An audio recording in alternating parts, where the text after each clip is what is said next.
the achievement gap today. And the purpose of my speech is you all will know what the achievement gap is, what minority students face in the education system, and how to prevent the achievement gap from becoming wider. What is the achievement gap? The education system has been the equivalent of a solar system. Education is the sun and we are the planets around it.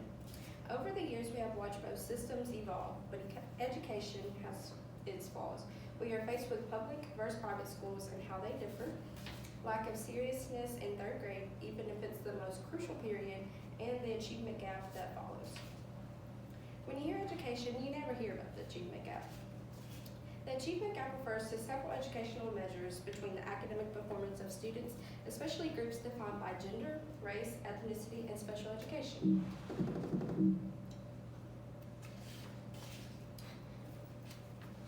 According to Garcia and West of 2017, in the education arena, children's social economic status is one of the most significant predictors, if not the strongest predictor of educational success.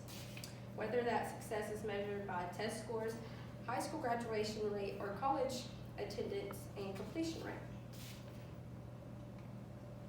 Family equals success. Families play a huge role in children's lives and how they learn effectively. Parents and teachers and students need to bond and form connection. This will allow them to work better with the student and make sure they're getting all the content they need.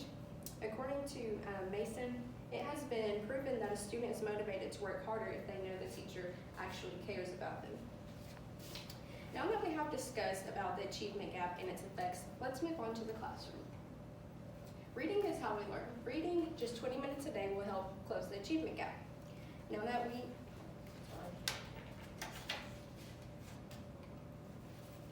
By the end of the third grade, 74% of struggling readers won't ever catch up.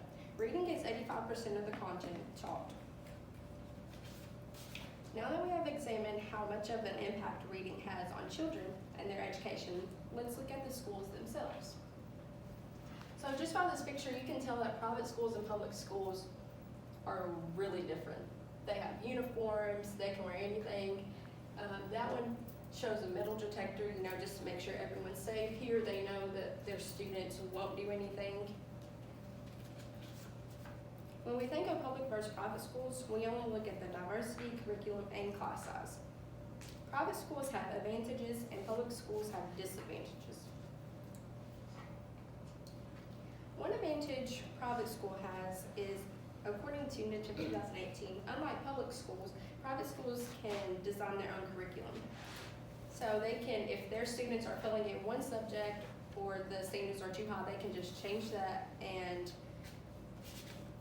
so it best fits their students. If all students don't meet benchmarks, they can make modifications to their curriculum, which will result in a dramatic increase.